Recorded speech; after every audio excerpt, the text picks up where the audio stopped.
Arten von Sünden. Sünden wurden klassifiziert als Moll und Dur.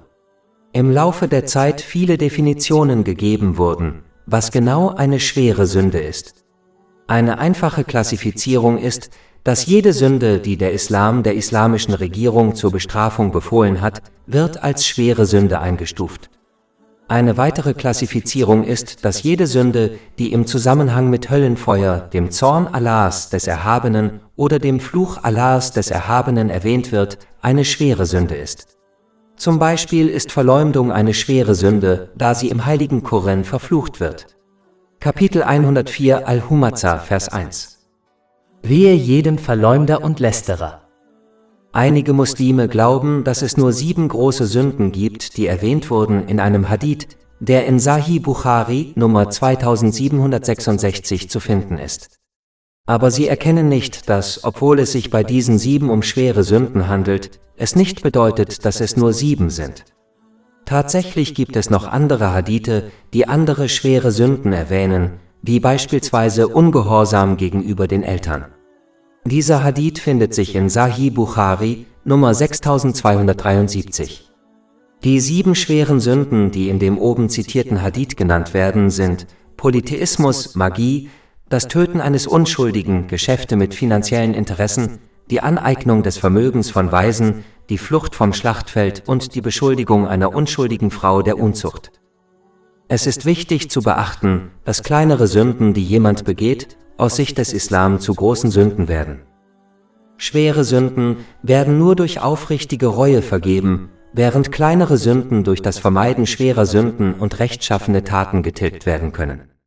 Kapitel 4 An-Nisa, Vers 31. Wenn ihr die großen Sünden vermeidet, die euch verboten sind, werden wir euch eure kleineren Sünden erlassen. Aufrichtige Reue beinhaltet Bedauern, die Bitte um Vergebung bei Allah dem Erhabenen und bei jedem, dem Unrecht geschehen ist, das feste Versprechen, dieselbe oder eine ähnliche Sünde nie wieder zu begehen, sowie die Wiedergutmachung aller verletzten Rechte gegenüber Allah dem Erhabenen und den Menschen. Muslime sollten sicherstellen, sie vermeiden alle Arten von Sünden, unabhängig von ihrer Größe, da eine der Fallen des Teufels darin besteht, dass er Muslime dazu inspiriert, kleine Sünden zu ignorieren. Man sollte immer daran denken, dass Berge aus kleinen Steinen bestehen. In den folgenden Kapiteln werden einige schwere Sünden besprochen. Polytheismus. Die erste und größte Sünde ist, andere mit Allah, dem Erhabenen, zu assoziieren.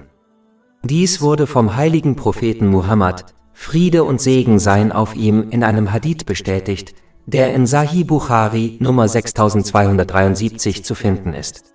Polytheismus kann in größere und kleinere Formen eingeteilt werden. Die größere Form liegt vor, wenn jemand mehr als einen Gott anbetet. Wenn eine Person in diesem Zustand stirbt, wird ihr nicht vergeben. Kapitel 4 An-Nisa, Vers 48. Wahrlich, Allah verzeiht es nicht, wenn man ihm Gesellschaft leistet. Die kleinere Art ist, wenn jemand mit seinen Taten angibt. Dies wurde in vielen Hadithen bestätigt, wie zum Beispiel in Sunan ibn Majah Nummer 3989. Am Tag des jüngsten Gerichts die Taten vollbrachten, anderen außer Allah, dem Erhabenen, zu gefallen, wird befohlen, von ihnen ihre Belohnung zu erhalten, was jedoch nicht möglich sein wird.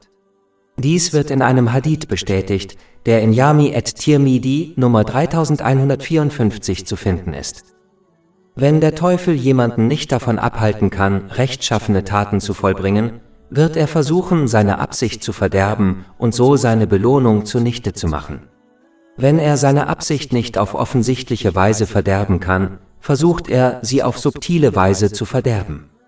Dazu gehört, wenn Menschen anderen gegenüber subtil mit ihren rechtschaffenen Taten angeben. Manchmal ist es so subtil, dass sich die Person selbst nicht ganz darüber im Klaren ist, was sie tut. Da es gemäß einem Hadith in Sunan ibn Majah Nummer 224 eine Pflicht für alle ist, Wissen zu erlangen und danach zu handeln, wird Unwissenheit von Allah, dem Erhabenen, am Tag des jüngsten Gerichts nicht akzeptiert. Subtiles Angeben findet oft in sozialen Medien und in der eigenen Sprache statt. Ein Muslim könnte beispielsweise anderen mitteilen, dass er fastet, obwohl ihn niemand direkt danach gefragt hat. Ein anderes Beispiel ist, wenn jemand öffentlich den Heiligen Koran auswendig rezitiert und so anderen zeigt, dass er den Heiligen Koran auswendig gelernt hat. Sogar sich selbst öffentlich zu kritisieren, kann als Angeberei gegenüber anderen gelten. Abschließend lässt sich sagen, dass Angeberei auf subtile Weise die Belohnung eines Muslims zerstört und vermieden werden muss, um seine rechtschaffenen Taten zu schützen. Dies ist nur möglich, indem man islamisches Wissen erlernt und danach handelt, beispielsweise wie man seine Rede schützt. Schwarze Magie. Die nächste große Sünde, die in manchen Gemeinschaften weit verbreitet ist Zauberei oder schwarze Magie. Der Heilige Koran verbindet Zauberei mit Unglauben. Kapitel 2 Al-Baqarah, Vers 102. Aber sie, die beiden Engel, lehren niemanden, es sei denn, sie sagen, wir sind eine Prüfung. Also werdet nicht ungläubig, indem ihr Zauberei praktiziert. Manche begehen diese Sünde in dem Glauben, sie sei nur verboten, obwohl sie eigentlich mit Unglauben verbunden ist. Der heilige Prophet Muhammad, Friede und Segen seien auf ihm, stufte Zauberei als eine der zerstörerischen Sünden ein, was bedeutet, dass jemand, der nicht aufrichtig bereut, durchaus in die Hölle kommen kann. Dies wird in einem Hadith bestätigt, der in Sahih Bukhari Nummer 2766 zu finden ist. Es ist eine schwere Todsünde, da derjenige, der sie praktiziert, glaubt, dass er damit den Beschluss Allahs, des Erhabenen, ändern kann. Das heißt, sie kann mit der unendlichen Macht Allahs, des Erhabenen, konkurrieren und sie herausfordern, was eindeutig Unglaube ist. Daher müssen Muslime diese schwere Todsünde um jeden Preis vermeiden. Das Gebet vernachlässigen. Die nächste große Sünde ist das Vernachlässigen des Pflichtgebets. In der heutigen Zeit ist dies viel zu häufig geworden. Viele verzichten aus trivialen Gründen auf ihr Pflichtgebet, die alle zweifellos abgelehnt werden. Wenn die Pflicht zum Gebet für denjenigen, der in den Kampf zieht, nicht aufgehoben wurde, wie kann sie dann für jemand anderen aufgehoben werden? Kapitel 4 An-Nisa, Vers 102. Und wenn du also der Befehlshaber einer Armee unter ihnen bist und sie im Gebet führst, dann lass eine Gruppe von ihnen bei dir im Gebet stehen und lass sie ihre Waffen tragen. Und wenn sie sich niedergeworfen haben, lass sie hinter dir in Position sein und lass die andere Gruppe, die noch nicht gebetet hat, nach vorne kommen und lass sie mit dir beten, wobei sie Vorsicht walten lassen und ihre Waffen tragen. Weder der Reisende noch der Kranke sind von der Verrichtung der Pflichtgebete befreit. Dem Reisenden wurde zwar geraten, die Anzahl der Zyklen einiger Pflichtgebete zu reduzieren, um die Belastung für ihn zu verringern, aber er ist nicht von der Verrichtung der Gebete befreit. Kapitel 4 An-Nisa, Vers 101. Und wenn ihr durch das Land reist, ist es keine Sünde für euch, das Gebet zu verkürzen. Den Kranken wird geraten, eine trockene Waschung vorzunehmen, wenn der Kontakt mit Wasser ihnen schaden würde. Kapitel 5 Al-Ma'idah, Vers 6. Wenn ihr aber krank seid oder auf einer Reise oder wenn einer von euch von der Toilette kommt oder ihr Kontakt zu Frauen hattet und kein Wasser findet, dann sucht euch saubere Erde und reibt euch damit Gesicht und Hände ab. Darüber hinaus können Kranke das Gebet auf eine Weise verrichten, die für sie einfacher ist. Das heißt, wenn sie nicht stehen können, dürfen sie sich hinsetzen, und wenn sie nicht sitzen können, können sie sich hinlegen und beten. Dies wird in einem Hadith bestätigt, der in Jami at-Tirmidhi Nummer 372 zu finden ist. Aber auch hier gilt, dass Kranken keine vollständige Befreiung gewährt wird, es sei denn, sie sind psychisch krank, was sie daran hindert, die Pflicht des Gebets zu verstehen. Das andere große Problem ist, dass manche Muslime ihre Gebete verzögern und sie nach der vorgeschriebenen Zeit verrichten. Dies widerspricht eindeutig dem Heiligen Koran, da Gläubige als diejenigen beschrieben werden, die ihre obligatorischen Gebete pünktlich verrichten. Kapitel 4 An-Nisa, Vers 103. In der Tat ist den Gläubigen das Gebet in festgelegten Zeiten vorgeschrieben. Viele glauben, dass sich der folgende Vers des Heiligen Koran auf diejenigen bezieht, die ihre Pflichtgebete unnötig verzögern. Dies wurde in Tafsir ibn Kathir Band 10 Seiten 603 bis 604 erörtert. Kapitel 107 Al-Ma'un, Verse 4 bis 5. Wehe also denen, die beten, die aber ihres Gebets nicht nachkommen.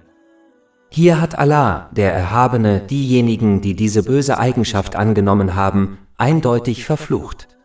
Wie kann man in dieser Welt oder in der nächsten Erfolg haben, wenn man von der Gnade Allahs des Erhabenen ausgeschlossen ist?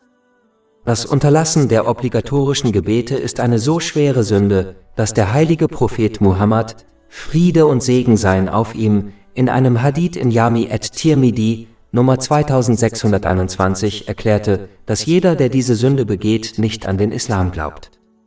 Darüber hinaus wird einem Muslim keine andere gute Tat nützen, solange er nicht seine Pflichtgebete verrichtet. Ein Hadith in Sahih Bukhari Nummer 553 warnt deutlich, dass die guten Taten eines Menschen vernichtet werden, wenn er das Pflichtgebet am Nachmittag versäumt. Wenn dies schon für das Versäumen eines Pflichtgebets gilt, kann man sich dann die Strafe vorstellen, wenn man sie alle versäumt. In einem Hadith in Sahih Muslim Nummer 252 wird darauf hingewiesen, dass die Verrichtung der Pflichtgebete zur richtigen Zeit eine der von Allah dem Erhabenen am meisten geliebten Taten ist.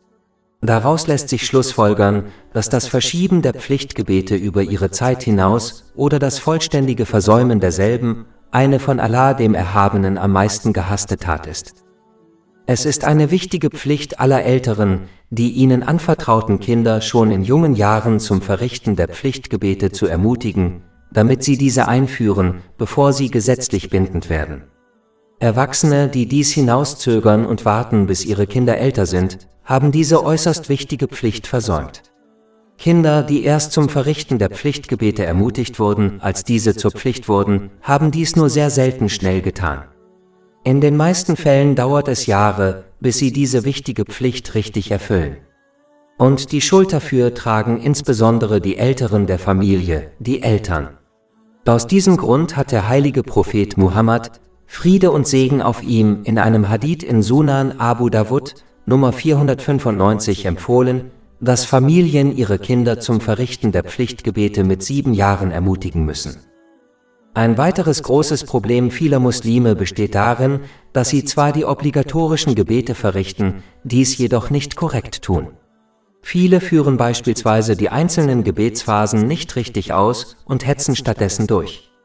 Tatsächlich warnt ein Hadith in Sahih Bukhari Nummer 757 eindeutig, dass jemand, der auf diese Weise betet, überhaupt nicht gebetet hat. Das heißt, diese Person wird nicht als jemand verzeichnet, der ihr Gebet verrichtet hat, und ist daher ihrer Verpflichtung nicht nachgekommen. Ein Hadith in Jami at-Tirmidhi Nummer 265 warnt eindeutig, dass das Gebet desjenigen nicht erhört wird, der nicht jede Gebetsposition einnimmt. Der heilige Prophet Muhammad, Friede und Segen seien auf ihm, bezeichnete denjenigen, der sich beim Gebet nicht richtig verneigt oder niederwirft, als den schlimmsten Dieb. Davor wird in einem Hadith in Muwatta Malik, Buch Nummer 9, Hadith Nummer 75 gewarnt. Leider werden viele Muslime, die Jahrzehnte damit verbracht haben, ihre obligatorischen und viele freiwillige Gebete auf diese Weise zu verrichten, feststellen, dass keines davon zählte und sie daher als jemand behandelt werden, der seiner Verpflichtung nicht nachgekommen ist. Dies wird in einem Hadith in Sunan an-Nasai, Nummer 1313 bestätigt. Versäumnis, die obligatorische Wohltätigkeitsspende zu leisten. Die nächste große Sünde ist das Unterlassen der obligatorischen Almosenspende. Im heiligen Koran und in den Hadithen des heiligen Propheten Muhammad, Friede und Segen seien auf ihm, wird streng vor dieser Sünde gewarnt. Ein Hadith in Sahih Bukhari Nummer 1403 warnt beispielsweise, dass die Person, die ihre obligatorische Almosenspende nicht leistet, am Tag des jüngsten Gerichts einer großen Giftschlange begegnen wird, die sie unaufhörlich beißen wird. Kapitel 3 Eli Imran, Vers 180. Und jene, die gierig das zurückhalten, was Allah ihnen von seiner Huld gewährt hat, sollen nicht denken, dass es besser für sie sei. Vielmehr ist es schlimmer für sie. Am Tag der Auferstehung wird ihnen das, was sie zurückgehalten haben, um den Hals gewickelt sein. Laut einem Hadith in Sunan Ibn Majah Nummer 4019 wird Allah, der Erhabene, den Regen zurückhalten, wenn die Mitglieder einer Gesellschaft die obligatorische Almosengabe verweigern. Und wenn es nicht die Tiere gäbe, würde er es überhaupt nicht regnen lassen. Diese schwere Sünde ist daher eine mögliche Ursache für die langen Dürreperioden, mit denen einige Nationen konfrontiert sind. Das Nichtgeben der obligatorischen Almosen ist ein Zeichen extremer Gier, da es sich dabei nur um einen äußerst kleinen Teil des Vermögens handelt, nämlich 2,5%. Es ist klar, dass der Geizhals weit entfernt von Allah, dem Erhabenen, den Menschen und nahe der Hölle ist. Dies wird in einem Hadith bestätigt, der in Jami at-Tirmidhi Nummer 1961 zu finden ist. Muslime müssen verstehen, dass die obligatorischen Almosen sie nicht nur vor Strafe schützen, sondern ihnen auch Segnungen bringen, die den gespendeten Reichtum bei weitem übersteigen. Tatsächlich hat der heilige Prophet Muhammad, Friede und Segen seien auf ihm, in einem Hadith in Sahih Muslim Nummer 6592 klargestellt, dass Almosen den Reichtum nicht verringern. Das bedeutet, dass Allah, der Erhabene, sie entschädigt, wenn sie spenden. Er bietet ihnen beispielsweise Geschäftsmöglichkeiten, die ihnen mehr Reichtum verschaffen, als sie gespendet haben. Diese Rückzahlung wird an vielen Stellen des heiligen Koran bestätigt, beispielsweise in Kapitel 57 Al-Hadid, Vers 11. Wer ist es, der Allah ein gutes Darlehen leihen würde, damit er es ihm vervielfacht und er eine edle Belohnung erhält?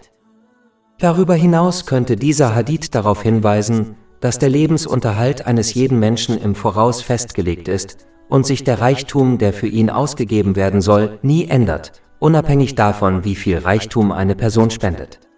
Dies wird in einem Hadith bestätigt, der in Sahih Muslim Nummer 6748 zu finden ist. Ein Muslim muss daher dem Zorn Allahs, des Erhabenen, entgehen, indem er einen sehr kleinen Teil seines Vermögens in Form der obligatorischen Almosen spendet und dabei auf eine Belohnung hofft, die sowohl in dieser als auch in der nächsten Welt viel größer ist.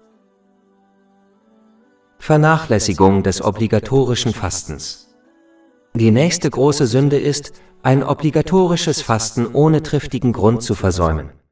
Tatsächlich ist dies so schwerwiegend, dass der heilige Prophet Muhammad, Friede und Segen seien auf ihm, in einem Hadith in Sunan Abu Dawud Nummer 2396 warnte, dass ein Muslim, der ein obligatorisches Fasten ohne triftigen religiösen Grund nicht beendet, es nicht vollständig nachholen kann, selbst wenn er sein ganzes Leben lang jeden Tag fastet. Ein gültiger Grund ist beispielsweise, wenn man so krank ist, dass es dem Zustand schlechter gehen würde, wenn man fastet. Kapitel 2 Al-Baqarah, Vers 184. Fasten für eine begrenzte Anzahl von Tagen. Wer also unter euch krank ist oder sich auf einer Reise befindet, der soll eine gleiche Anzahl anderer Tage nachholen. Und wer dazu in der Lage ist, soll als Ersatz einen Armen speisen. Und wer freiwillig Gutes tut, für den ist es besser. Doch das Fasten ist das Beste für euch, wenn ihr es nur wüsstet. Vernachlässigung der heiligen Pilgerfahrt. Die nächste große Sünde ist leider heutzutage unter den Menschen recht verbreitet, nämlich die obligatorische heilige Pilgerfahrt nicht zu vollenden, obwohl man dazu in der Lage wäre. Dies sind die Menschen, die dazu verpflichtet sind und sich in einer Situation befinden, in der sie dennoch unnötig verzögern können. Kapitel 3 Eli Imran, Vers 97. Und Allah gebührt den Menschen die Pilgerfahrt zu diesem Haus, für jeden, der den Weg dorthin findet.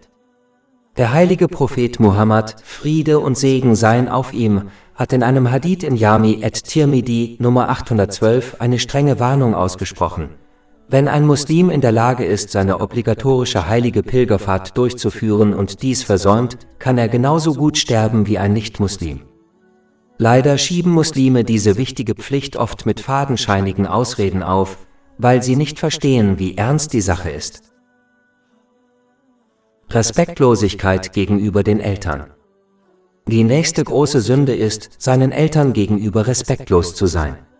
Freundlichkeit gegenüber den Eltern ist unter Muslimen weithin bekannt, doch leider erfüllen viele diese wichtige Pflicht nicht. Allah, der Erhabene, hat die Freundlichkeit gegenüber den Eltern an vielen Stellen des heiligen Korans neben die alleinige Anbetung von ihm gestellt, beispielsweise in Kapitel 17 Al-Isra, Vers 23. Und dein Herr hat befohlen, dass ihr niemanden außer ihm anbetet und die Eltern gut behandelt. Wenn einer oder beide von ihnen bei dir ein hohes Alter erreichen, dann sage nicht zu ihnen, Pfui, und weise sie nicht zurück, sondern sprich ein gutes Wort zu ihnen. Tatsächlich verbietet dieser Vers Muslimen, auch nur ein einziges Wort aus Ärger über ihre Eltern zu äußern.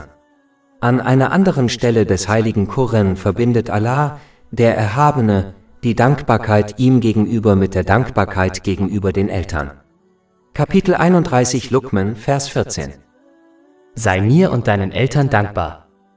Obwohl es unzählige Hadithe gibt, die dazu auffordern, Eltern freundlich zu behandeln, genügt ein einziger Hadith in Sunan ibn Majah, Nummer 3662, um seine Bedeutung zu verstehen.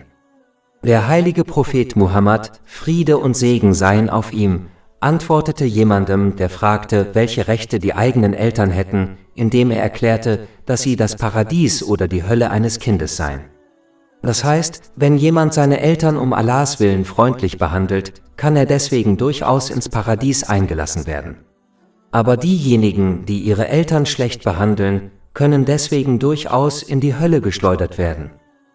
Obwohl es sehr schwierig ist, den Eltern gegenüber gehorsam zu sein, solange dies nicht Ungehorsam gegenüber Allah, dem Erhabenen, bedeutet, sollten Muslime heutzutage versuchen, geduldig zu bleiben und nicht mit ihren Eltern zu streiten. Wenn ein Muslim anderer Meinung ist als sie, können und sollten sie ihnen gegenüber dennoch jederzeit Respekt zeigen. Wucher, finanzielles Interesse. Finanzielle Zinsen bezeichnen den Betrag, den ein Kreditgeber von einem Kreditnehmer zu einem festen Zinssatz erhält. Zur Zeit der Offenbarung des heiligen Koran wurden viele Formen von Zinsgeschäften praktiziert. Eine davon bestand darin, dass der Verkäufer einen Artikel verkaufte und eine Frist für die Zahlung des Preises festlegte, wobei er festlegte, dass, wenn der Käufer nicht innerhalb der angegebenen Frist zahlte, er die Frist verlängerte, aber den Preis des Artikels erhöhte. Eine andere Form bestand darin, dass eine Person einer anderen Person einen Geldbetrag lieh und festlegte, dass der Kreditnehmer innerhalb einer bestimmten Frist einen bestimmten Betrag zurückzahlen sollte, der den geliehenen Betrag übersteigt. Eine dritte Form von Zinsgeschäft bestand darin, dass Kreditnehmer und Verkäufer vereinbarten, dass ersterer das Darlehen innerhalb einer bestimmten Frist zu einem festen Zinssatz zurückzahlen würde, und dass, wenn sie dies nicht innerhalb der Frist täten, der Kreditgeber die Frist verlängerte, aber gleichzeitig den Zinssatz erhöhte. Auf solche Transaktionen beziehen sich die hier erwähnten Verfügungen. Diejenigen, die dies glauben, unterscheiden nicht zwischen dem Gewinn aus legalen Investitionen und finanziellen Zinsen. Als Folge dieser Verwirrung argumentieren einige, wenn der Gewinn aus in ein Unternehmen investiertem Geld legal ist, warum sollte der Gewinn aus einem Kredit dann als illegal gelten? Sie argumentieren, dass eine Person ihr Vermögen nicht investiert, sondern es jemandem leiht, der wiederum einen Gewinn daraus zieht. Warum sollte der Kreditnehmer unter solchen Umständen dem Kreditgeber nicht einen Teil des Gewinns zahlen? Sie erkennen nicht, dass kein Geschäftsvorhaben vor Risiken gefeit ist. Kein Vorhaben bietet eine absolute Gewinngarantie. Daher ist es nicht fair, dass nur der Finanzier Anspruch auf einen Gewinn zu einem festen Satz unter allen Umständen hat und gegen jegliche Verlustgefahr geschützt sein sollte. Es ist nicht gerecht, dass denen, die ihre Mittel einsetzen, kein Gewinn zu einem festen Satz garantiert wird, während denen, die ihr Vermögen verleihen, vollständig gegen alle Verlustrisiken abgesichert sind und ein Gewinn zu einem festen Satz garantiert wird. Bei einer normalen, rechtmäßigen Transaktion zieht ein Käufer einen Nutzen aus einem Artikel, den er von einem Verkäufer kauft. Der Verkäufer erhält eine Entschädigung für den Aufwand und die Zeit, die er für die Herstellung des Artikels aufgewendet hat. Bei zinsbezogenen Transaktionen hingegen findet der Austausch von Vorteilen nicht gerecht statt. Die Partei, die die Zinsen erhält, erhält einen festen Betrag als Zahlung für das von ihr gewährte Darlehen und damit ist ihr Gewinn gesichert. Die andere Partei kann die geliehenen Mittel nutzen, muss aber nicht immer einen Gewinn erzielen. Wenn eine solche Person die geliehenen Mittel für einen Bedarf ausgibt, wird kein Gewinn erzielt. Selbst wenn die Mittel investiert werden, besteht die Möglichkeit, sowohl einen Gewinn zu erzielen als auch einen Verlust zu erleiden. Daher verursacht eine zinsbezogene Transaktion entweder einen Verlust auf der einen Seite und einen Gewinn auf der anderen oder einen sicheren und festen Gewinn auf der einen Seite und einen unsicheren Gewinn auf der anderen Seite. Daher ist rechtmäßiger Handel nicht dasselbe wie finanzielles Interesse. Darüber hinaus macht es die Zinslast den Kreditnehmern extrem schwer, den Kredit zurückzuzahlen. Sie müssen sich möglicherweise sogar Geld von einer anderen Quelle leihen, um den ursprünglichen Kredit und die Zinsen zurückzuzahlen. Aufgrund der Art und Weise, wie Zinsen wirken, bleibt der ausstehende Betrag oft auch nach der Rückzahlung des Kredits bestehen. Dieser finanzielle Druck kann Menschen daran hindern, sich und ihre Familien die notwendigen Lebensgrundlagen zu leisten. Dieser Stress kann zu vielen körperlichen und psychischen Problemen führen. Letztlich werden in einem solchen System nur die Reichen reicher, während die Armen ärmer werden. Auch wenn es äußerlich so aussieht, als würde eine Person durch finanzielle Belange Reichtum erlangen, führt dies in Wirklichkeit nur zu einem Gesamtverlust. Dieser Verlust kann viele Formen annehmen. Er kann zum Beispiel dazu führen, dass sie gute und rechtmäßige Geschäftsabschlüsse verliert, die sie hätten erzielen können, wenn sie auf finanzielle Belange verzichtet hätten. Allah, der Erhabene, kann sie dazu veranlassen, ihren Reichtum auf eine Art und Weise zu verwenden, die ihnen nicht gefällt.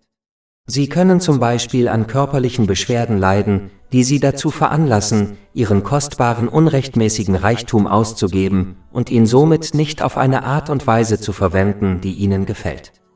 Der Gesamtverlust hat auch einen spirituellen Aspekt.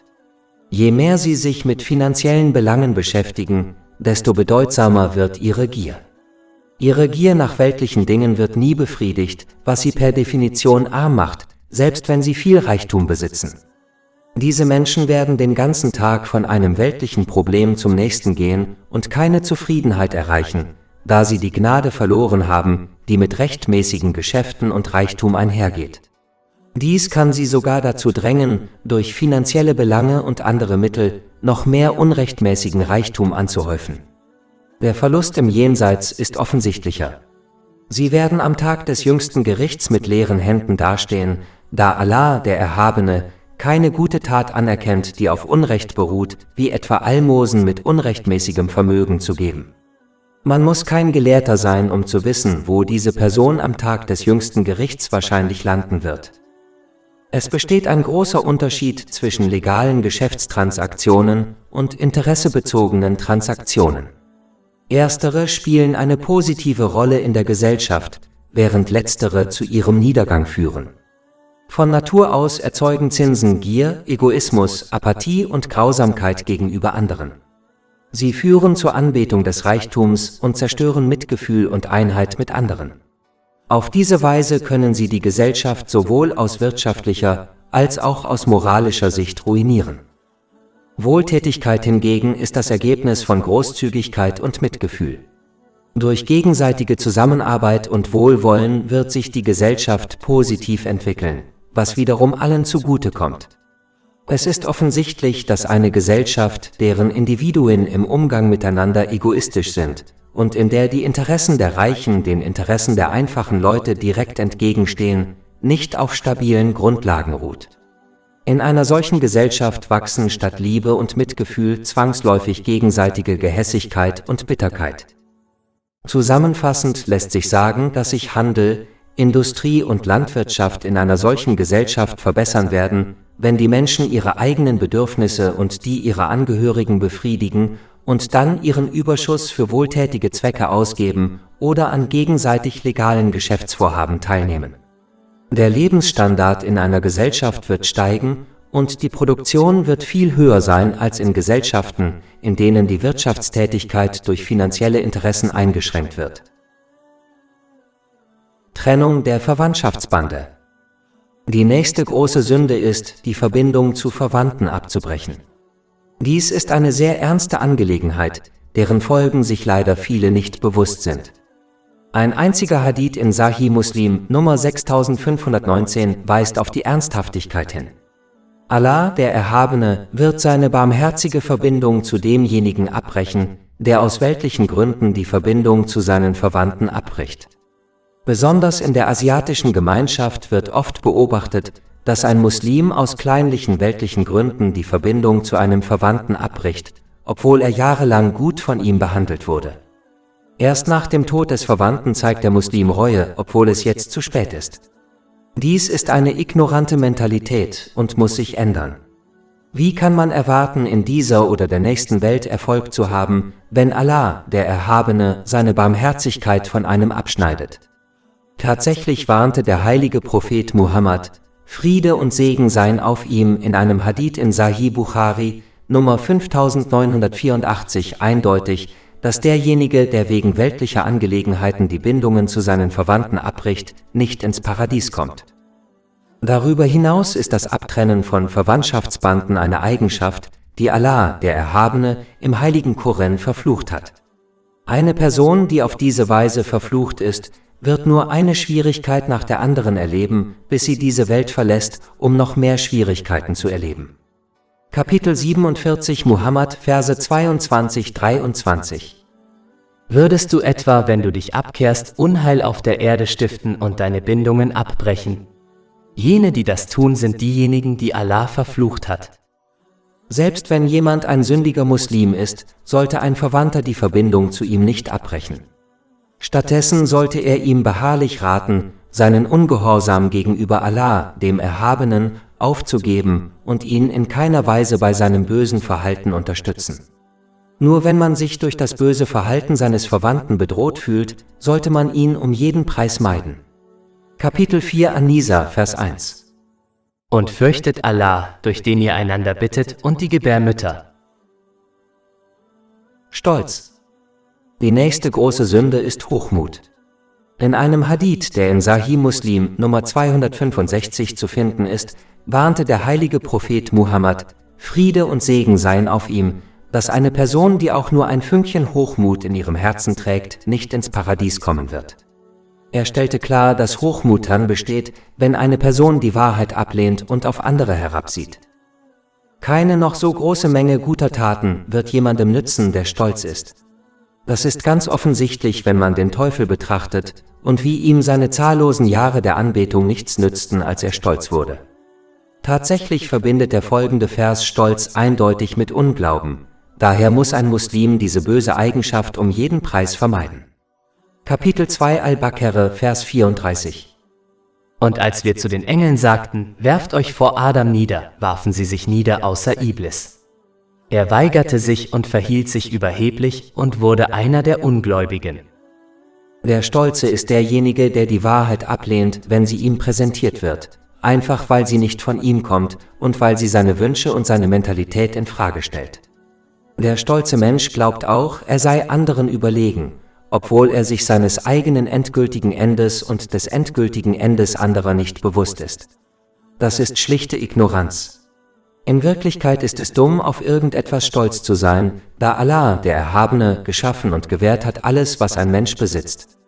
Sogar die rechtschaffenen Taten, die jemand vollbringt, verdankt er nur der Inspiration, dem Wissen und der Kraft, die ihm von Allah, dem Erhabenen, verliehen werden. Daher ist es schlichtweg Dummheit, auf etwas stolz zu sein, das einem nicht von Natur aus gehört. Das ist genau wie eine Person, die stolz auf ein Anwesen ist, das sie nicht einmal besitzt oder in dem sie nicht einmal lebt. Aus diesem Grund gehört der Stolz Allah, dem Erhabenen, da er allein der Schöpfer und angeborene Besitzer aller Dinge ist.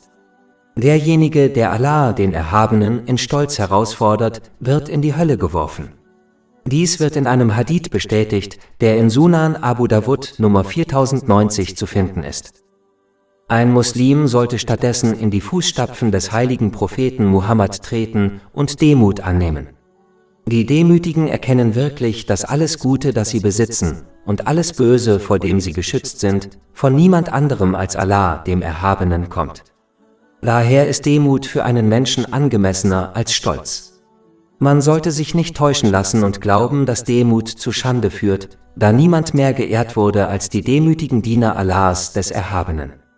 Tatsächlich hat der heilige Prophet Muhammad, Friede und Segen seien auf ihm, in einem Hadith in Jami at-Tirmidhi, Nummer 2029, demjenigen, der um Allahs, des Erhabenen Willen Demut an den Tag legt, eine Statussteigerung garantiert. Meinheit. Die nächste schwere Sünde ist Meinheit. In einem Hadith, der in Sahih Bukhari Nummer 2673 zu finden ist, warnte der heilige Prophet Muhammad, Friede und Segen seien auf ihm, dass derjenige, der als falscher Zeuge auftritt, um unrechtmäßig den Besitz anderer zu nehmen, Allah, dem Erhabenen, begegnen wird, während er wütend auf sie ist. Es ist wichtig anzumerken, dass dies für die Wegnahme des Besitzes aller Menschen gilt, ungeachtet ihres Glaubens. Dies wird die Folge sein, selbst wenn man Allah, dem Erhabenen, in anderen Aspekten seines Lebens gehorcht, wie etwa bei der Verrichtung der obligatorischen Gebete. Leider kommt dies häufig vor, insbesondere in Ländern der Dritten Welt, wo Muslime falsche Ansprüche vor Gericht geltend machen, um etwas zu nehmen, das ihnen nicht gehört, wie etwa Reichtum und Besitz. Laut einem Hadith in Sahih Bukhari Nummer 2654 ist dies eine der schwersten Sünden. Tatsächlich stellt dieser Hadith Meineid neben Polytheismus und Ungehorsam gegenüber den Eltern. Tatsächlich hat Allah, der Erhabene, dasselbe im heiligen Koran getan. Kapitel 22 Al-Hay, Vers 30. Vermeide also die Unreinheit der Götzen und vermeide falsche Aussagen. Ein Hadith in Sunan Ibn Majah Nummer 2373 erteilt einer Person, die ihre Falschaussage nicht aufrichtig bereut, eine strenge Warnung. Wenn sie nicht bereut, wird sie am Tag des jüngsten Gerichts nicht weiterziehen, bis Allah, der Erhabene, sie in die Hölle schickt. Tatsächlich wird jemand, der als falscher Zeuge auftritt, um etwas zu nehmen, auf das er kein Recht hat, in die Hölle geschickt, selbst wenn es sich bei dem gestohlenen Gegenstand um einen Baumzweig handelt. Dies wird in einem Hadith in Sahih Muslim Nummer 353 bestätigt. Ein falscher Zeuge zu sein, ist eine so schwere Sünde, da sie viele andere schreckliche Sünden einschließt, wie zum Beispiel Lügen. Der falsche Zeuge begeht eine Sünde gegen die Person, gegen die er aussagt. Diese Sünde wird von Allah, dem Erhabenen, nicht vergeben, bis das Opfer ihm zuerst vergibt. Wenn dies nicht geschieht, werden die guten Taten des falschen Zeugen dem Opfer zugeschrieben und, falls nötig, werden die Sünden des Opfers dem falschen Zeugen zugeschrieben, um am Tag des jüngsten Gerichts Gerechtigkeit herzustellen. Dies kann durchaus dazu führen, dass der falsche Zeuge in die Hölle geschleudert wird. Dies wurde in einem Hadith bestätigt, der in Sahih Muslim Nummer 6579 zu finden ist. Der falsche Zeuge begeht auch eine Sünde, wenn er im Namen einer anderen Person aussagt, damit diese etwas nehmen kann, auf das sie keinen Anspruch hat. Diese Haltung widerspricht eindeutig dem Gebot des heiligen Koran, das Muslime rät, einander nicht im Bösen zu helfen, sondern sich stattdessen in guten Dingen zu helfen. Kapitel 5 Al-Ma'idah, Vers 2. Und helft in Rechtschaffenheit und Frömmigkeit, aber helft nicht in Sünde und Aggression. Der falsche Zeuge wird außerdem weitere Sünden begehen, indem er etwas verwendet, das aufgrund der Art und Weise, wie es erworben wurde, unerlaubt geworden ist. Wenn beispielsweise eine Person auf diese Weise Reichtum erlangt und ihn dann als Almosen spendet, wird dies zurückgewiesen und als Sünde gewertet, da Allah, der Erhabene, nur das Erlaubte akzeptiert. Dies wird in einem Hadith bestätigt, der in Sahih Muslim Nummer 2342 zu finden ist. Tatsächlich wird alles, was sie mit dem Reichtum tun, ohne Gnade und eine Sünde sein, da er unerlaubt erworben wurde. Es ist die Pflicht aller Muslime, immer die Wahrheit zu sagen, sei es in normalen Alltagsgesprächen oder unter Eid in einem Gerichtsverfahren. Lügen in jeder Form führt zu Sünden, die wiederum zur Hölle führen. Wer weiterhin lügt, wird von Allah, dem Erhabenen, als großer Lügner bezeichnet. Man muss kein Gelehrter sein, um herauszufinden, was am Tag des jüngsten Gerichts am wahrscheinlichsten jemandem passieren wird, der von Allah, dem Erhabenen, als großer Lügner bezeichnet wurde. Dies wurde in einem Hadith in Jami at-Tirmidhi, Nummer 1971 gewarnt. Alkohol. Die nächste große Sünde ist Alkoholkonsum. In einem Hadith in Sunan Ibn Majah Nummer 3371 warnte der heilige Prophet Muhammad, Friede und Segen seien auf ihm, dass ein Muslim niemals Alkohol trinken dürfe, da dies der Schlüssel zu allem Übel sei. Leider hat diese große Sünde im Laufe der Zeit unter den Muslimen zugenommen. Dies ist der Schlüssel zu allem Übel, da es zu anderen Sünden führt. Dies ist ziemlich offensichtlich, da ein Betrunkener die Kontrolle über seine Zunge und seine körperlichen Handlungen verliert. Man muss sich nur die Nachrichten ansehen, um zu sehen, wie viele Verbrechen aufgrund von Alkoholkonsum begangen werden. Selbst diejenigen, die mäßig trinken, fügen ihrem Körper nur Schaden zu, was die Wissenschaft bewiesen hat. Die mit Alkohol verbundenen körperlichen und geistigen Krankheiten sind zahlreich und stellen eine schwere Belastung für den nationalen Gesundheitsdienst und die Steuerzahler dar. Es ist der Schlüssel zu allem Übel, da es alle drei Aspekte einer Person negativ beeinflusst, nämlich Körper, Geist und Seele. Kapitel 5 Al-Ma'itah, Vers 90. Ihr Gläubigen! Rauschmittel, Glücksspiel, Opfergaben auf Steinaltären und Wahrsagerpfeile sind nichts weiter als Befleckung durch das Werk des Satans. Meidet sie also, auf dass ihr erfolgreich sein mögt. Die Tatsache, dass der Alkoholkonsum in diesem Vers neben Dingen genannt wird, die mit Polytheismus in Verbindung gebracht werden, unterstreicht, wie wichtig es ist, ihn zu vermeiden. Es handelt sich um eine so schwere Sünde, dass der heilige Prophet Muhammad, Friede und Segen seien auf ihm, in einem Hadith in Sunan ibn Majah Nummer 3376 warnte, dass derjenige, der regelmäßig Alkohol trinkt, nicht ins Paradies kommt. Die Verbreitung des islamischen Friedensgrußes ist gemäß einem Hadith in Sunan ibn Majah Nummer 68 der Schlüssel zum Paradies. Ein Hadith in Imam Bukhari Adab al-Murad Nummer 1017 rät Muslimen jedoch, jemanden nicht zu grüßen, der regelmäßig Alkohol trinkt. Alkohol ist eine einzigartige schwere Sünde, da er in einem einzigen Hadith, der in Sunan ibn Majah Nummer 3380 zu finden ist, aus 10 verschiedenen Blickwinkeln verflucht wurde. Dies umfasst den Alkohol selbst, denjenigen, der ihn herstellt, denjenigen, für den er hergestellt wird, denjenigen, der ihn verkauft, denjenigen, der ihn kauft, denjenigen, der ihn trägt, denjenigen, dem er gebracht wird, denjenigen, der den durch den Verkauf erzielten Reichtum nutzt, denjenigen, der ihn trinkt, und denjenigen, der ihn einschenkt. Derjenige, der mit etwas handelt, das auf diese Weise verflucht wurde, wird keinen wahren Erfolg haben, es sei denn, er bereut aufrichtig. Glücksspiel. Die nächste große Sünde ist das Glücksspiel. Die Tatsache, dass Glücksspiel im folgenden Vers neben Dingen aufgeführt wird, die mit Polytheismus in Verbindung gebracht werden, unterstreicht, wie wichtig es ist, es zu vermeiden. Kapitel 5 Al-Ma'itah, Vers 90. Ihr Gläubigen! Rauschmittel, Glücksspiel, Opfergaben auf Steinaltären und Wahrsagerpfeile sind nichts weiter als Befleckung durch das Werk des Satans. Meidet sie also, auf dass ihr erfolgreich sein mögt. Der heilige Prophet Muhammad, Friede und Segen seien auf ihm, hat in einem Hadith in Imam Bukharis Adab al-Murad Nummer 1262 empfohlen, dass ein Muslim als Ausgleich dafür, dass er jemandem sagt, er solle eine Wette abschließen, Almosen spenden soll. Wenn das Reden über das Platzieren einer Wette bestraft wird, kann man sich dann vorstellen, wie ernst es ist, tatsächlich zu spielen. Glücksspiel zerstört nicht nur einen Menschen, sondern auch alle mit ihm verbundenen Personen, wie etwa seine Familie. Es wird mit vielen anderen Sünden und Leiden in Verbindung gebracht, wie etwa Alkoholismus und Depression. Eine Person kann durch Glücksspiel ein Vermögen gewinnen, auf lange Sicht wird sie jedoch immer nur verlieren. Unterdrückung.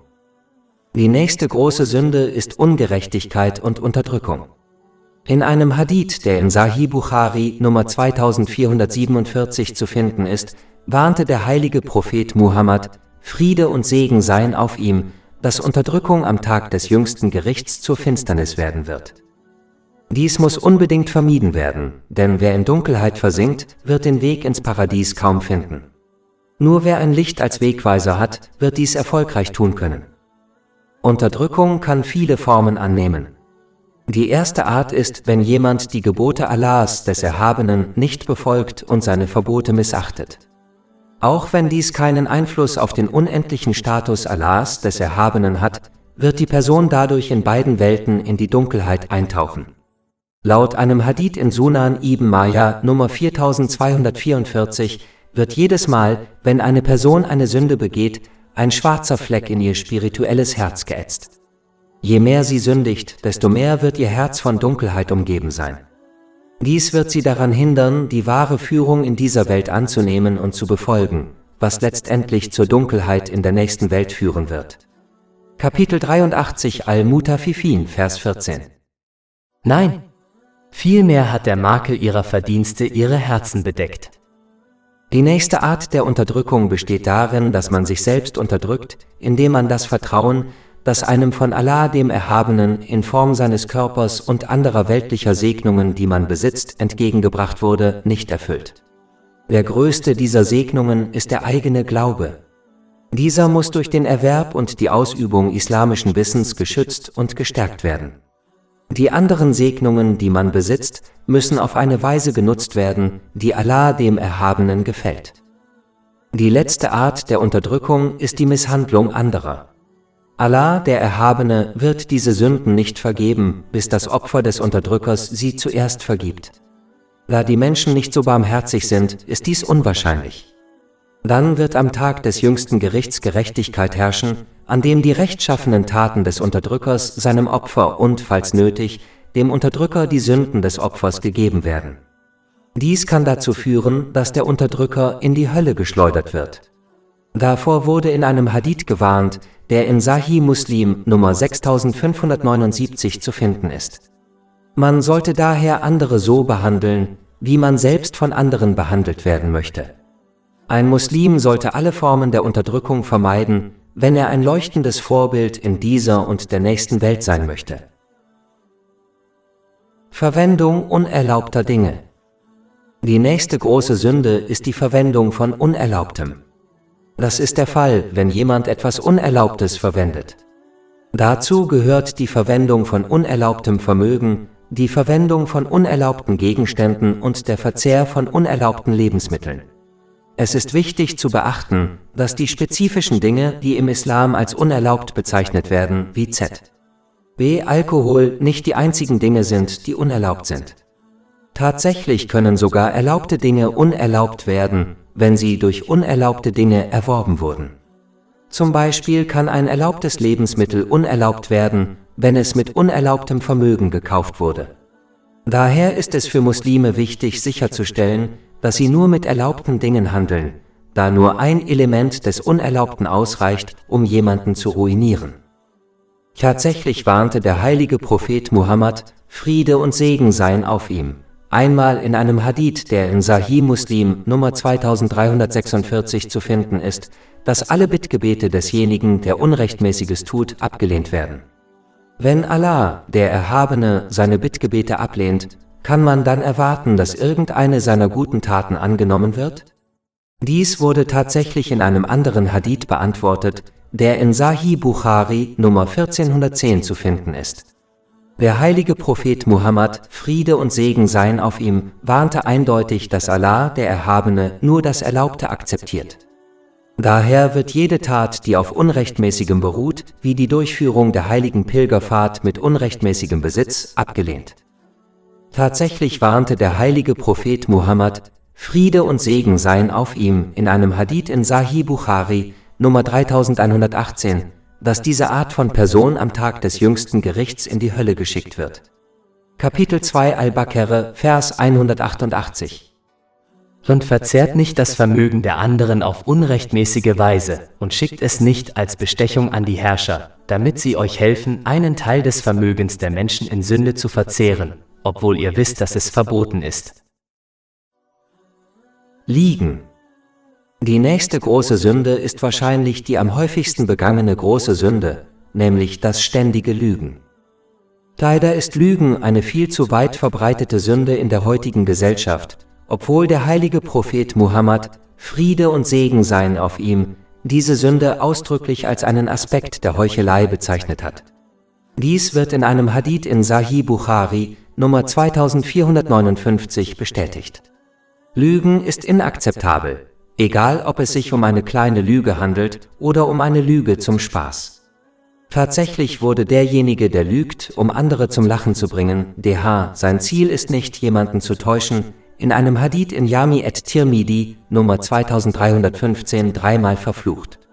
Wenn Lügen im Scherz verflucht ist, kann man sich dann vorstellen, wie schwerwiegend es ist zu lügen, wenn man versucht, andere zu täuschen. Eine weitere beliebte Art der Lüge, die Menschen oft aussprechen, obwohl sie glauben, dass es keine Sünde ist, ist das Lügen gegenüber Kindern. Laut Hadithen wie dem in Sunan Abu Dawud, Nummer 4991, ist dies zweifellos eine Sünde. Es ist schlichtweg dumm, Kinder anzulügen, da sie diese sündige Angewohnheit nur von den Älteren übernehmen, die sie anlügen. Sich auf diese Weise zu verhalten, zeigt Kindern, dass Lügen akzeptabel ist, auch wenn es nicht den Lehren des Islam entspricht. Alle Muslime sehnen sich nach der Gesellschaft der Engel, doch wenn jemand lügt, wird ihm diese Gesellschaft vorenthalten. Tatsächlich führt der Gestank, der aus dem Mund des Lügners strömt, dazu, dass die Engel sich meilenweit von ihm entfernen.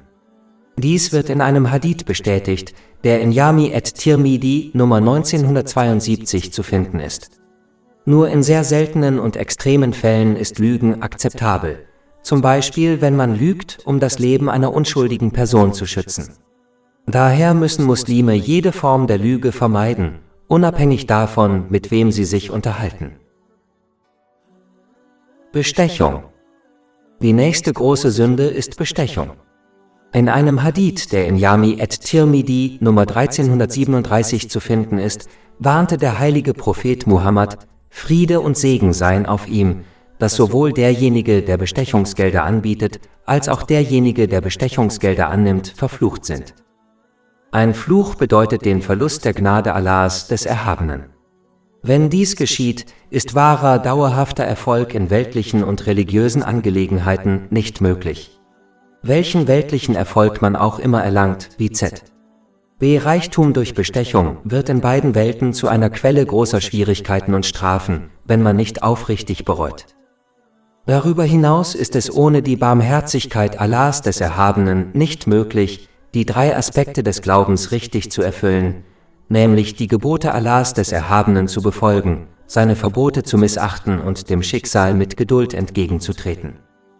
Leider ist die größte Sünde der Bestechung heutzutage in allen Teilen der Welt weit verbreitet. Der einzige Unterschied besteht darin, dass Bestechung in den Ländern der Dritten Welt offen und in den weiterentwickelten Ländern heimlich geschieht. In den meisten Fällen handelt es sich bei Bestechung um jemanden, der einflussreichen Personen wie etwa einem Richter Geschenke anbietet, um etwas zu bekommen, das ihm nicht gehört. Bestechung wird nur dann nicht als Sünde geahndet, wenn jemand gezwungen wird, Bestechungsgelder anzubieten, um sein eigenes Eigentum zurückzuerhalten. In diesem Fall liegt der Fluch auf demjenigen, der das Bestechungsgeld annimmt. Es ist wichtig zu beachten, dass Muslime, wenn sie als Ganzes Bestechung und andere korrupte Praktiken ausmerzen wollen, diese selbst vermeiden müssen. Nur wenn diese richtige Haltung auf individueller Ebene eingenommen wird, wirkt sie sich auf diejenigen aus, die in einflussreichen sozialen und politischen Positionen tätig sind. Der Grund, warum diese Menschen so handeln, ist, dass sie beobachten, dass die Gesellschaft als Ganzes selbst korrupte Praktiken begeht.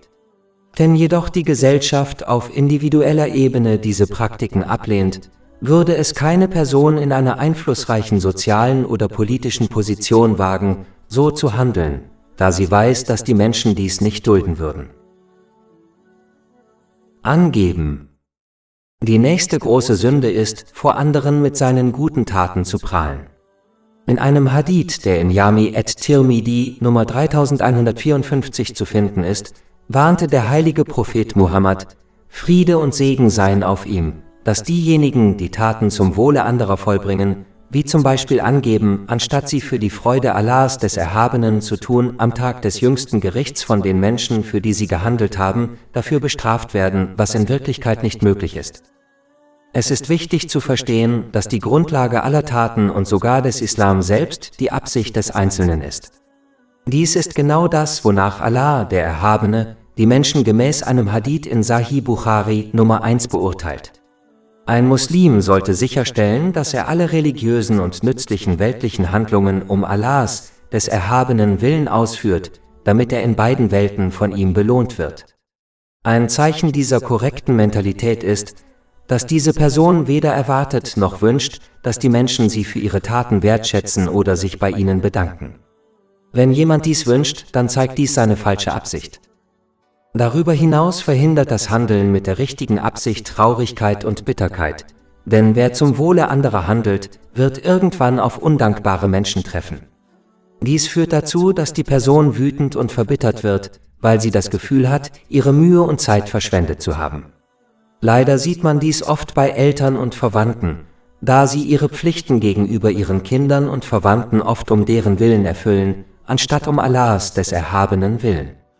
Aber wer zum Wohle Allahs des Erhabenen handelt, wird all seine Pflichten gegenüber anderen wie seinen Kindern erfüllen und niemals verbittert oder wütend werden, wenn er ihnen gegenüber keine Dankbarkeit zeigt. Diese Einstellung führt zu Seelenfrieden und allgemeinem Glück, da sie wissen, dass Allah, der Erhabene, sich ihrer rechtschaffenen Tat voll bewusst ist und sie dafür belohnen wird. So müssen alle Muslime handeln, sonst gehen sie am Tag des jüngsten Gerichts möglicherweise mit leeren Händen da. Missbrauch des islamischen Wissens. Die nächste große Sünde ist der Erwerb islamischen Wissens aus weltlichen Gründen oder das Anhäufen desselben. In einem Hadith in Sunan ibn Majah Nummer 253 warnte der heilige Prophet Muhammad, Friede und Segen seien auf ihm, dass derjenige, der religiöses Wissen erlangt, um vor Gelehrten anzugeben, mit anderen zu streiten oder die Aufmerksamkeit auf sich zu ziehen, in die Hölle kommt. Obwohl die Grundlage allen Guten in weltlichen und religiösen Angelegenheiten Wissen ist, müssen Muslime verstehen, dass Wissen ihnen nur dann nützt, wenn sie zuerst ihre Absicht korrigieren. Das heißt, sie streben danach, Wissen zu erlangen und danach zu handeln, um Allah, dem Erhabenen, zu gefallen. Alle anderen Gründe führen nur zu einem Verlust der Belohnung und sogar zu einer Bestrafung, wenn ein Muslim nicht aufrichtig bereut. In Wirklichkeit ist Wissen wie Regenwasser, das auf verschiedene Baumarten fällt. Manche Bäume wachsen an diesem Wasser, um anderen zu nützen, wie zum Beispiel Obstbäume. Andere Bäume wachsen an diesem Wasser und werden für andere zur Plage. Obwohl das Regenwasser in beiden Fällen dasselbe ist, ist das Ergebnis doch sehr unterschiedlich. Ebenso ist religiöses Wissen für Menschen dasselbe, aber wenn man die falsche Absicht verfolgt, wird es zu einem Mittel ihrer Zerstörung. Umgekehrt wird es zu einem Mittel ihrer Erlösung, wenn man die richtige Absicht verfolgt. Muslime sollten daher ihre Absicht in allen Angelegenheiten korrigieren, da sie danach beurteilt werden. Dies wird in einem Hadith in Sahih Bukhari Nummer 1 bestätigt. Und sie sollten daran denken, dass einer der ersten Menschen, die in die Hölle kommen, ein Gelehrter sein wird, der nur Wissen erlangt hat, um vor anderen anzugeben. Davor wurde in einem Hadith in Sahih Muslim Nummer 4923 gewarnt. Nützliches Wissen mit der richtigen Absicht zu erlangen und danach zu handeln, ist wahres nützliches Wissen. Wer sein Wissen ohne triftigen Grund verheimlicht, wird am Tag des jüngsten Gerichts mit Feuer bestraft. Dies wird in einem Hadith bestätigt, der in Jami at-Tirmidhi Nummer 2649 zu finden ist. Daher müssen Muslime ihr nützliches Wissen mit anderen teilen. Es wäre einfach dumm, dies nicht zu tun, da dies eine der rechtschaffenen Taten ist, die einem Muslim sogar nach seinem Tod zugutekommen. Dies wird in einem Hadith in Sunan ibn Majah Nummer 241 empfohlen. Diejenigen, die Wissen horteten, wurden von der Geschichte vergessen, aber diejenigen, die es mit anderen teilten, wurden als Gelehrte und Lehrer der Menschheit bekannt. Gefälligkeiten zählen. Die nächste große Sünde ist, andere an die Gefälligkeiten zu erinnern, die sie ihnen erwiesen haben, wie z.B. Almosen. Dies macht zweifelsohne die Belohnung für die Gefälligkeiten zunichte, die sie ihnen erwiesen haben. Kapitel 2 Al-Baqarah, Vers 264. Ihr Gläubigen, macht eure Almosen nicht durch Mahnungen oder Verletzungen ungültig. Es handelt sich um eine so schwere Sünde, dass der heilige Prophet Muhammad, Friede und Segen seien auf ihm, in einem Hadith in Sunan an-Nasai, Nummer 2563, warnte: Wer andere an die Gefälligkeiten erinnert, die er ihnen erwiesen hat, wird nicht ins Paradies kommen. Für einen Muslim ist es wichtig zu verstehen, dass jemand, der für Allah, den Erhabenen, handelt und anderen hilft, eine Belohnung von ihm erwarten sollte.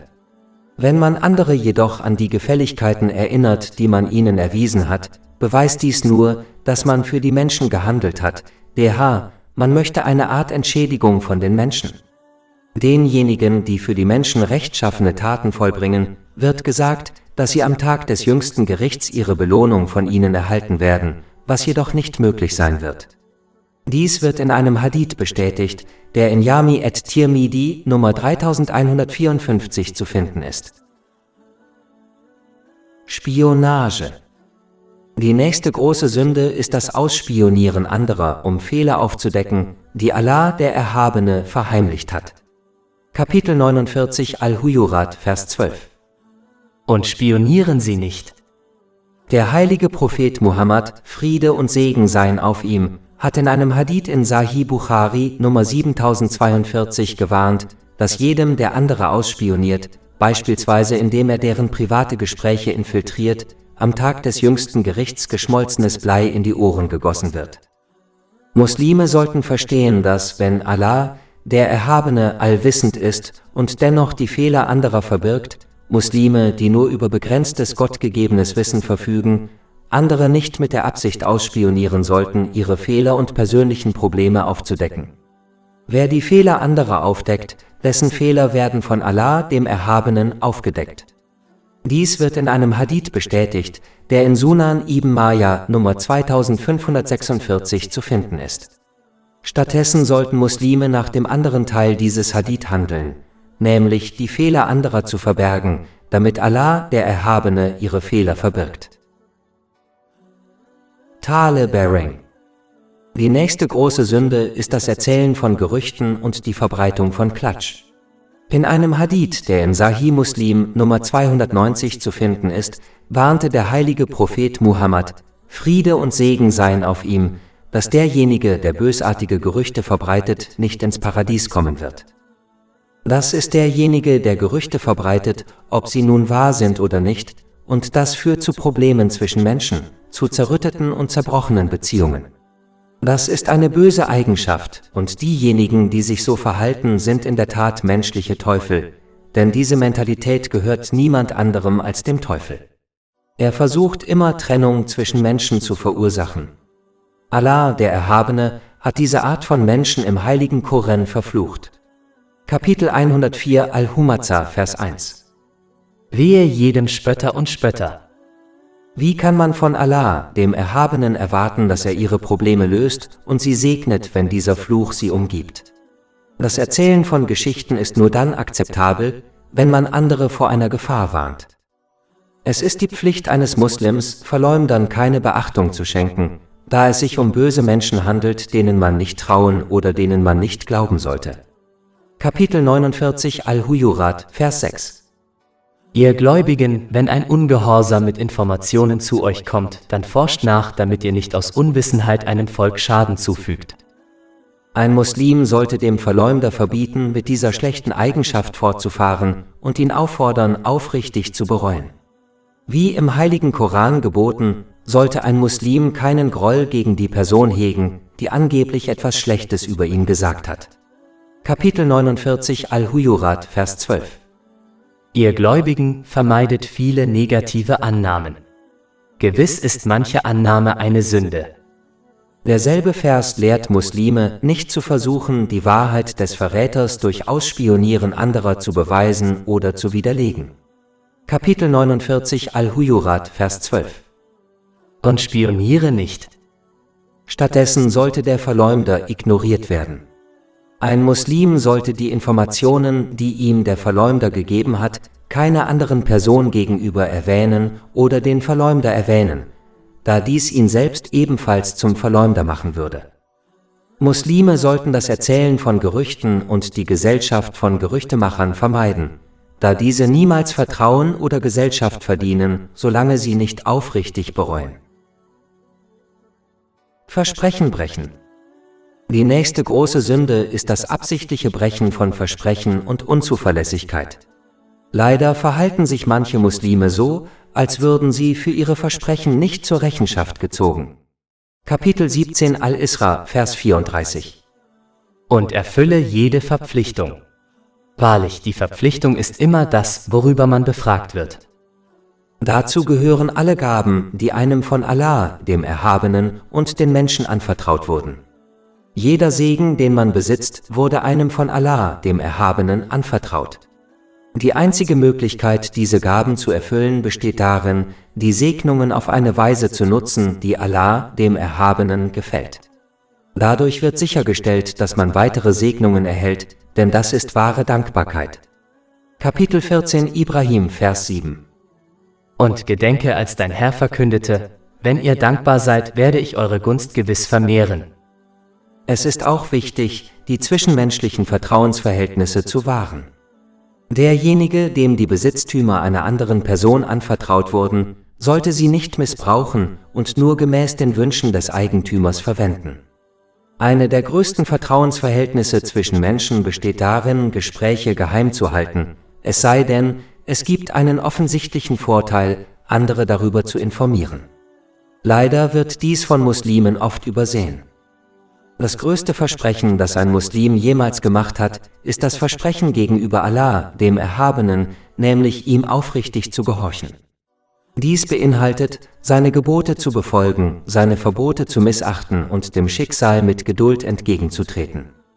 Alle anderen Versprechen, die man anderen Menschen gibt, müssen ebenfalls eingehalten werden, es sei denn, man hat einen gültigen Vorwand, insbesondere die Versprechen, die Eltern ihren Kindern geben. Versprechen zu brechen, lehrt Kinder nur einen schlechten Charakter und ermutigt sie zu glauben, dass Hinterlistigkeit eine akzeptable Eigenschaft ist. In einem Hadith, der in Sahih Bukhari Nummer 2227 zu finden ist, erklärt Allah, der Erhabene, dass er gegen denjenigen sein wird, der in seinem Namen ein Versprechen macht und es dann ohne gültigen Vorwand bricht. Wie kann derjenige, der Allah, den Erhabenen, gegen sich hat, am Tag des jüngsten Gerichts Erfolg haben? Unkontrollierte Trauer. Die nächste große Sünde besteht darin, in schwierigen Zeiten, beispielsweise beim Tod eines geliebten Menschen, laut zu jammern, seine Kleider zu zerreißen und ähnliche Dinge zu tun. Es gibt viele Hadithe, die dies beweisen, wie zum Beispiel der in Sunan Abu Dawud Nummer 3128, der die Person verflucht, die in Zeiten der Not weint. Leider glauben einige muslimische Gemeinschaften, dass sie ihre Liebe für den Verstorbenen und seine Verwandten erst dann zeigen, wenn sie öffentlich um sie weinen. Dies ist in der Tat eine doppelte Sünde, da sie in Zeiten der Not weinen, was eine große Sünde ist, aber sie tun es auch, um vor anderen anzugeben, was eine weitere Sünde ist. Leider glauben manche, dass es in schwierigen Zeiten, wie zum Beispiel beim Verlust eines geliebten Menschen, nicht erlaubt sei zu weinen. Das ist falsch, da der heilige Prophet Muhammad, Friede und Segen seien auf ihm, oft geweint hat, wenn jemand starb. Zum Beispiel weinte er, als sein Sohn Ibrahim, möge Allah mit ihm zufrieden sein, starb. Dies wird in einem Hadith bestätigt, der in Sunan Abu Dawud NR 3126 zu finden ist. Tatsächlich ist das Weinen über den Tod eines Menschen ein Zeichen der Barmherzigkeit, die Allah, der Erhabene, in die Herzen seiner Diener gelegt hat. Und nur diejenigen, die anderen gegenüber Barmherzigkeit zeigen, werden von Allah, dem Erhabenen, Barmherzigkeit erfahren. Dies wird in einem Hadith in Sahih Bukhari Nummer 1284 empfohlen. In demselben Hadith wird deutlich erwähnt, dass der heilige Prophet Muhammad, Friede und Segen seien auf ihm, über seinen verstorbenen Enkel geweint hat. Ein Hadith aus Sahih Muslim Nummer 2137 weist darauf hin, dass eine Person nicht dafür bestraft wird, wenn sie über den Tod einer Person oder über die Trauer, die sie in ihrem Herzen empfindet, weint. Aber sie kann durchaus bestraft werden, wenn sie Worte äußert, die ihre Ungeduld mit der Wahl des Todes einer Person zeigen. Allah, der Erhabene. Es ist klar, dass es im Islam nicht verboten ist, Kummer im Herzen zu empfinden oder Tränen zu vergießen. Verboten sind jedoch Wehklagen und das Zeigen der eigenen Ungeduld durch Worte oder Taten, wie das Zerreißen der Kleidung oder das Rasieren des Kopfes vor Kummer. Dies sind strenge Warnungen an diejenigen, die so handeln. Daher sollte man diese Handlungen um jeden Preis vermeiden. Eine Person kann nicht nur für ein solches Verhalten bestraft werden, sondern wenn der Verstorbene nach seinem Tod andere dazu aufgefordert hat, so zu handeln, wird auch er dafür zur Verantwortung gezogen. Wenn der Verstorbene dies jedoch nicht gewollt hat, ist er von jeglicher Verantwortung befreit. Dies wird in einem Hadith bestätigt, der in Jami at-Tirmidhi Nummer 1006 zu finden ist. Es ist allgemein bekannt, dass Allah, der Erhabene, niemanden für die Taten eines anderen bestrafen würde, wenn dieser ihm nicht geraten hat, so zu handeln. Kapitel 35 Fatir, Vers 18. Und kein Lastenträger wird die Last eines anderen tragen. Nachbarn schädigen. Die nächste große Sünde ist, seinem Nächsten ungerechterweise Schaden zuzufügen. In einem Hadith, der in Sahih Bukhari Nummer 6014 zu finden ist, riet der heilige Prophet Muhammad, Friede und Segen seien auf ihm, dass er ermutigt wurde, seine Nachbarn so freundlich zu behandeln, dass er dachte, sein Nachbar werde zum Erben eines jeden Muslims. Leider wird diese Pflicht oft vernachlässigt, obwohl der freundliche Umgang mit den Nächsten ein wichtiger Aspekt des Islam ist. Zunächst einmal ist es wichtig zu beachten, dass der Nächste einer Person im Islam alle Menschen umfasst, die im Umkreis von 40 Häusern leben, in jede Richtung zum Haus eines Muslims. Dies wird in Imam Bukhari Adab al-Murad Nummer 109 bestätigt.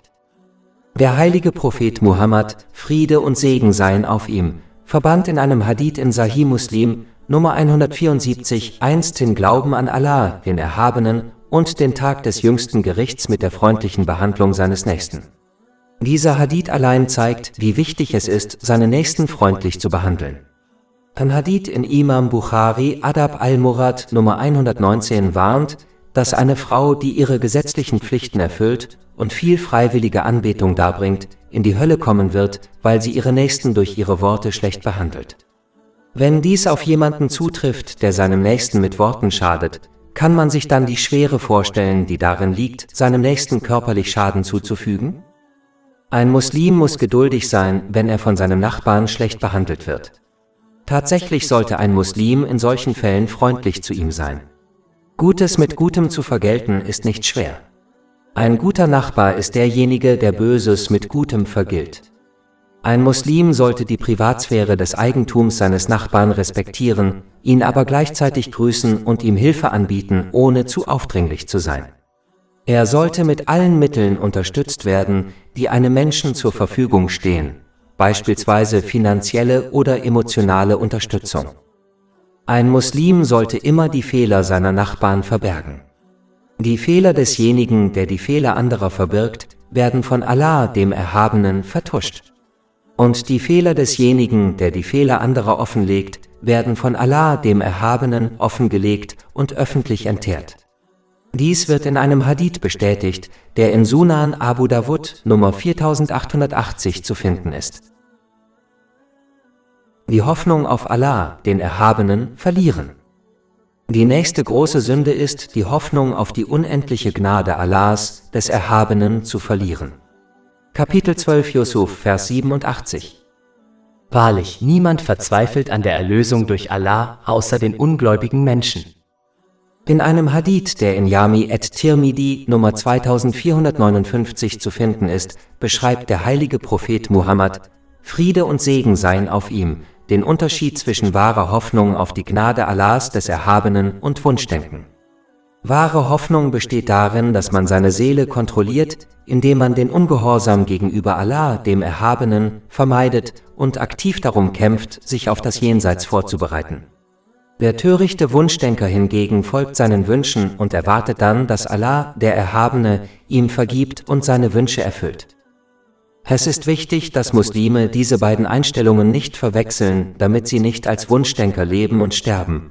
Denn diese Person wird höchstwahrscheinlich weder in dieser noch in der nächsten Welt Erfolg haben. Wunschdenken ist wie ein Bauer, der es versäumt, das Land für die Bepflanzung vorzubereiten, es versäumt, Samen zu säen, das Land nicht zu bewässern und dann erwartet, eine riesige Ernte einzufahren. Das ist schlichte Dummheit und dieser Bauer wird höchstwahrscheinlich keinen Erfolg haben. Wahre Hoffnung hingegen ist wie ein Bauer, der das Land vorbereitet, Samen sät, das Land bewässert und dann hofft, dass Allah, der Erhabene, ihn mit einer riesigen Ernte segnen wird. Der entscheidende Unterschied besteht darin, dass derjenige, der wahre Hoffnung besitzt, aktiv danach strebt, Allah, dem Erhabenen, zu gehorchen, indem er seine Gebote erfüllt, seine Verbote missachtet und seinem Schicksal gemäß den Überlieferungen des heiligen Propheten Muhammad, Friede und Segen seien auf ihm, mit Geduld entgegentritt. Und wann immer sie einen Fehler machen, bereuen sie es aufrichtig.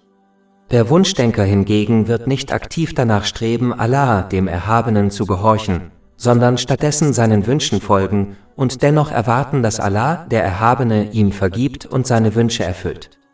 Muslime müssen daher den entscheidenden Unterschied lernen, damit sie das Wunschdenken aufgeben und stattdessen wahre Hoffnung auf Allah, den Erhabenen, entwickeln können, die in beiden Welten immer nur zu Gutem und Erfolg führt.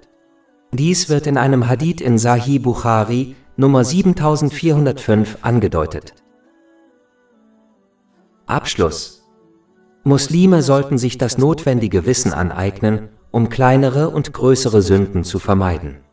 Sie müssen außerdem alle Sünden, große und kleinere, bereuen und sich bemühen, sie in Zukunft um jeden Preis zu vermeiden, während sie auf die Barmherzigkeit und Vergebung Allahs des Erhabenen hoffen. Oltre 400 e-book, audiolibri, infografische podcast e-blog gratuiti disponibili sul nostro sito web www.shakepot.com